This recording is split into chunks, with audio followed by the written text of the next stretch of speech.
السلام علیکم ناظرین، سلامتی ہو آپ پر جہاں بھی آپ ہوں۔ کیلنڈر پر آج دن میں تاریخ رہی 10 جمادی الاولیٰ، انگریزی تاریخ 15 دسمبر ہے۔ اپنے میزبان راہی حجازی سے عالمی خبریں سنیے۔ ملا عبدالغنی برادر نے افغان اثاثوں پر امریکی قبضے پر عالمی خاموشی پر تنقید کی۔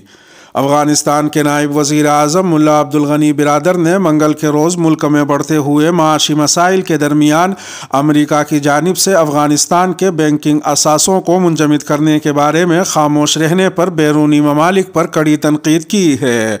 کابل میں صحافیوں سے گفتگو کرتے ہوئے ملا عبدالغنی برادر نے کہا کہ افغانستان میں معاشی مسائل روز بروز بڑھ رہے ہیں اور یہ اقتصادی چیلنجز خطے اور دنیا کو متاثر کر سکتے ہیں۔ انہوں نے مزید کہا کہ امریکہ کو افغانستان کے ساتھ وہی تعلقات رکھنے چاہیے جو ان کے دوسرے ممالک کے ساتھ ہیں۔ ملا عبدالغنی برادر کے الفاظ میں امریکہ افغانستان چھوڑنے پر ناخوش ہے۔ جو لوگ یہاں موجود ہیں اور جو امریکہ کے اتحادی تھے وہ یہاں معاشی مسائل پیدا کرنا چاہتے ہیں۔ انہوں نے جو رقم منجمد کر رکھی ہے وہ افغانستان کی ہے یا اشرف غنی کی؟ دنیا امریکہ کو یہ کیوں نہیں بتا رہی کہ یہ پیسہ افغانستان کے لوگوں کا ہے، حکومتی اہلکاروں کا نہیں؟ معاشی مسائل روز بروز بڑھ رہے ہیں۔ جب کوئی ملک معاشی مسائل میں ڈوب جاتا ہے تو اس سے نہ صرف وہ ملک متاثر ہوتا ہے بلکہ دوسرے ممالک بھی متاثر ہوتے ہیں۔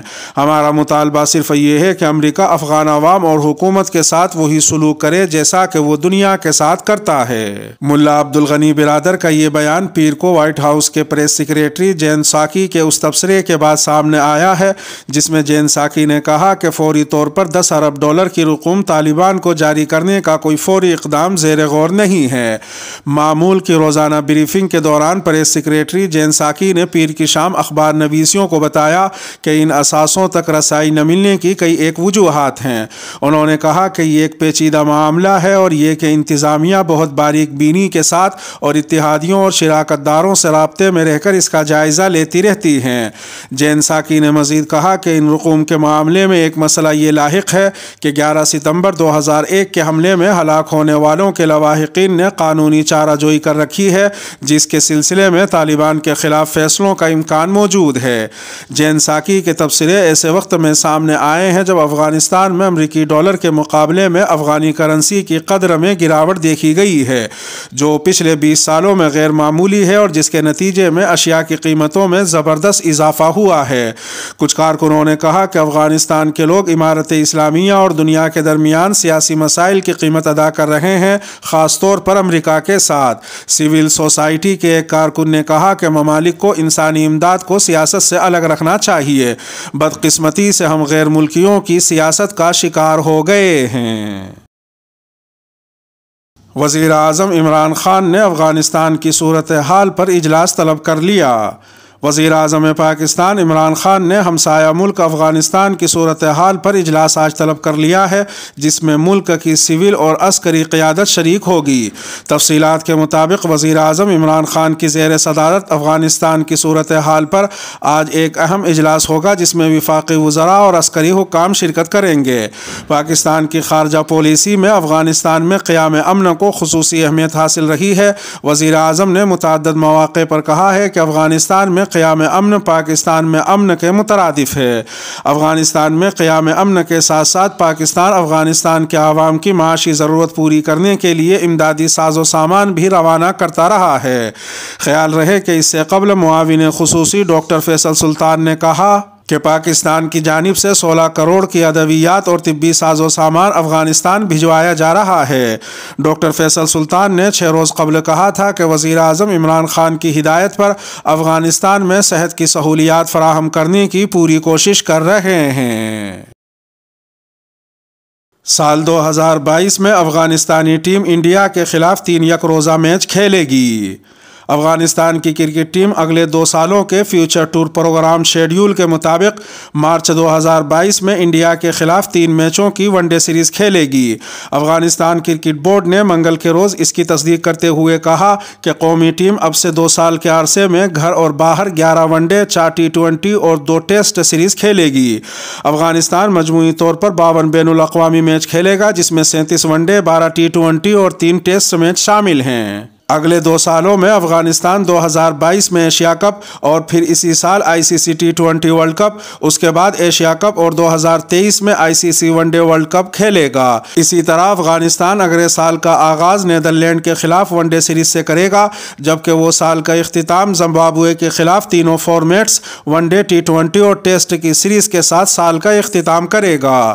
افغانستان کرکٹ بورڈ نے ایک پریس ریلیز میں کہا کہ اگر ہم محدود اوورز کی کرکٹ اور ٹیسٹ فارمیٹ کا موازنہ کریں تو یہ صاف ظاہر ہوتا ہے کہ افغانستان کی توجہ کھیل کے چھوٹے فارمیٹس پر مرکوز رہے گی۔ اگلی خبر شروع کرنے سے پہلے ایک اطلاع، وہ یہ کہ چینل پر آج شام ایک ویڈیو اپلوڈ کی گئی ہے جس کا تھم نیل آپ کے سامنے آیا ہوگا۔ اس ویڈیو میں 15 اگست کے دن کابل کے صدارتی محل سے سابق صدر اشرف غنی کے بھاگنے کی کہانی ایک امریکی میگزین کے حوالے سے بیان کی گئی ہے۔ دلچسپ ویڈیو ہے، اس کا لنک ڈسکرپشن میں رکھ دیا جائے گا، اور جب یہ ویڈیو ختم ہوگی تو اس ویڈیو کا تھم نیل از خود آپ کی اسکرین پر بھی نمودار ہوگا۔ تھم نیل پر ٹچ کر بھی اس ویڈیو کو ملاحظہ فرما سکیں گے۔ فرانس میں ناقابل قبول تبلیغ کے باعث مسجد بند کرنے کا فیصلہ۔ فرانس کے وزیر داخلہ نے کہا ہے کہ انہوں نے ایک مسجد کے امام کی بنیاد پرست تبلیغ کے انداز کی وجہ سے مسجد کو 6 ماہ کے لیے بند رکھنے کا عمل شروع کیا ہے۔ فرانس کے وزیر داخلہ نے سی نیوز ٹی وی چینل کو بتایا کہ انہوں نے پیرس کے شمال میں تقریباً 1000 کلومیٹر کے فاصلے پر 50,000 افراد پر مشتمل شہر بوئے میں مسجد کو ناقابل قبول تبلیغ کی وجہ سے بند کرنے کے عمل کو شروع کر دیا ہے۔ انہوں نے مزید کہا کہ مسجد کے امام اپنے خطبات میں عیسائیوں، ہم جنس پرستوں اور یہودیوں کو نشانہ بنا رہے ہیں۔ واز کے علاقے میں جہاں بوئے واقع ہیں، حکام پہلے ہی اعلان کر چکے تھے کہ وہ خطبات کی وجہ سے مسجد کو بند کرنے پر غور کر رہے ہیں، جس کے بارے میں ان کا دعویٰ تھا کہ خطبات میں نفرت، تشدد اور جہاد کے دفاع پر اکسایا گیا ہے۔ ایک مقامی روزنامے کی خبر کے مطابق مسجد کے امام صاحب نے حال ہی میں اسلام قبول کیا تھا۔ اخبار نے مسجد کا انتظام سنبھالنے والی ایسوسی ایشن کے ایک وکیل کے حوالے سے بتایا کہ ان کے تبصرے کو سیاق و سباق سے ہٹ کر لیا گیا اور کہا گیا کہ مرکز کے خط کے بعد امام صاحب کو ان کے فرائض سے معطل کر دیا گیا تھا۔ ترکی میں خراب معیشت پر رپورٹنگ کرنے والے 3 یوٹیوبر گرفتار۔ ترکی نے اتوار کو یوٹیوب ویڈیوز بنانے والے متعدد آزاد صحافیوں کے خلاف کریک ڈاؤن کیا۔ یہ صحافی ترک کرنسی کی قدر میں غیر معمولی کمی کے باعث اقتصادی مایوسی کے شکار عام لوگوں کے سڑکوں پر انٹرویوز کر رہے تھے۔ ترک ذرائع ابلاغ نے اتوار کو طلوع آفتاب سے قبل متعدد چھاپہ مار کارروائیوں کے بارے میں بتایا، جن میں حکام نے 3 صحافیوں کو حراست میں لیا۔ گرفتار شدگان نے ترک شہریوں کے ساتھ انٹرویوز پوسٹ کیے جن میں لوگوں نے اپنی زندگیوں پر معاشی پریشانیوں کے اثرات کے بارے میں شکایت کی۔ گرفتار شدہ تینوں صحافیوں میں سے ایک نے ٹویٹ میں لکھا کہ ہم صحافی ہیں اور ہم سڑک پر موجود لوگوں کی آوازیں محلات میں سنانے کی کوشش کر رہے ہیں۔ انہوں نے مزید لکھا کہ وہ ہر روز ہمیں تشدد کرنے والوں، حراستوں اور گرفتاریوں سے ڈرانے کی کوشش کرتے ہیں، لیکن ہم ایک قدم بھی پیچھے نہیں ہٹے۔ بعد ازاں جنوبی صوبے انطالیہ میں زیر حراست تمام صحافیوں کو رہا کرتے ہوئے انہیں نظر بند رکھنے کا حکم دیا گیا، جس کے ذریعے انہیں مزید رپورٹنگ سے مؤثر طور پر روک دیا گیا۔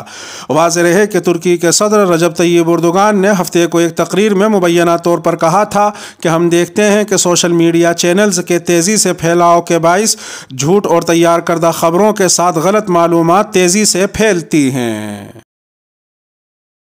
امریکی ایوان نمائندگان میں اسلاموفوبیا کے خلاف بل منظور۔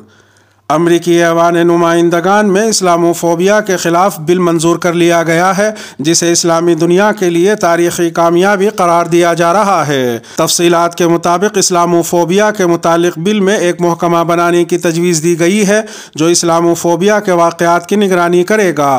بل کو قانون بنانے کے لیے حتمی منظوری امریکی سینیٹ سے حاصل کی جائے گی۔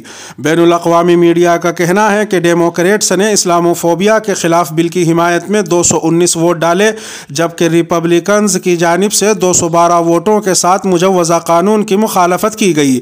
بل سادہ اکثریت کی بنیاد پر منظور کر لیا گیا۔ سماجی رابطے کی ویب سائٹ ٹویٹر پر اپنے پیغام میں رکن کانگریس الہان عمر نے کہا کہ ایوان نمائندگان میں ایسی قانون سازی کا منظور ہونا دنیا بھر کے مسلمانوں کے لیے عظیم سنگ میل ہے، جس سے یہ طاقتور اشارہ ملتا ہے کہ اسلاموفوبیا کہیں برداشت نہیں کیا جا سکتا۔ رکن کانگریس الہان عمر نے ایوان نمائندگان میں بل کی منظوری پر خوشی کا اظہار کرتے ہوئے کہا کہ تعصب کے خلاف کھڑے ہونے سے ہم حملوں کا نشانہ بن سکتے ہیں، لیکن ہمیں بزدلی سے بچتے ہوئے اسلاموفوبیا کے خلاف ثابت قدمی سے ڈٹے رہنا چاہیے۔ اب گھر بیٹھے حجر اسود کو دیکھا، محسوس کیا اور بوسہ دیا جا سکے گا۔ حرمین شریفین انتظامیہ نے حجر اسود کو ورچوئل دیکھنے کا آغاز کر دیا ہے۔ حجر اسود کے ورچوئل انیشیٹو کے افتتاح کا مقصد وی آر ٹیکنالوجی اور ڈیجیٹل تجربات کی مدد سے حجر اسود کو ورچوئل دیکھنے، اسے بوسہ دینے اور محسوس کرنے کے لیے حقیقی منظر جیسا ماحول فراہم کرنا ہے۔ سعودی میڈیا کے مطابق حرمین شریفین انتظامیہ کے سربراہ اعلیٰ ڈاکٹر عبدالرحمن سدیس کا کہنا ہے کہ یہ انیشیٹو ڈیجیٹل ایگزیبیشن نے ام القریٰ یونیورسٹی کے ماتحت خادم الحرمین شریفین حج و عمرہ ریسرچ انسٹی ٹیوٹ کے تعاون سے متعارف کرایا ہے۔ انہوں نے کہا کہ آنکھ، کان، ناک اور احساس کے ساتھ ورچوئل طریقے سے حجر اسود کو دیکھنے کے لیے حقیقی ماحول فراہم کیا جائے گا، تاکہ جو لوگ جدید ٹیکنالوجی کے ذریعے حجر اسود پر نظر ڈالیں تو وہ خود کو اپنے پورے وجود کے ساتھ مسجد حرام میں خانہ کعبہ کے سامنے محسوس کریں اور زیادہ سے زیادہ افراد اس حوالے سے اپنا خواب پورا کر سکیں۔ انہوں نے مزید کہا کہ سعودی حکومت فرضی منظر جدید ٹیکنالوجی کی مدد سے کچھ اس طرح سے پیش کر رہی ہے کہ اس پر حقیقت کا گمان ہوتا ہے، جبکہ حجر اسود اور اس کے اطراف کے مناظر ورچوئل سسٹم سے ممکن بنائے جا رہے ہیں۔ اس کے ساتھ ہی خبروں کا اختتام ہوا۔ ویڈیو کو آخر تک ملاحظہ فرمانے پر شکریہ۔ اپنے میزبان راہی حجازی کو اب دیجیے اجازت۔ سلامتی ہو آپ پر جہاں بھی آپ ہوں۔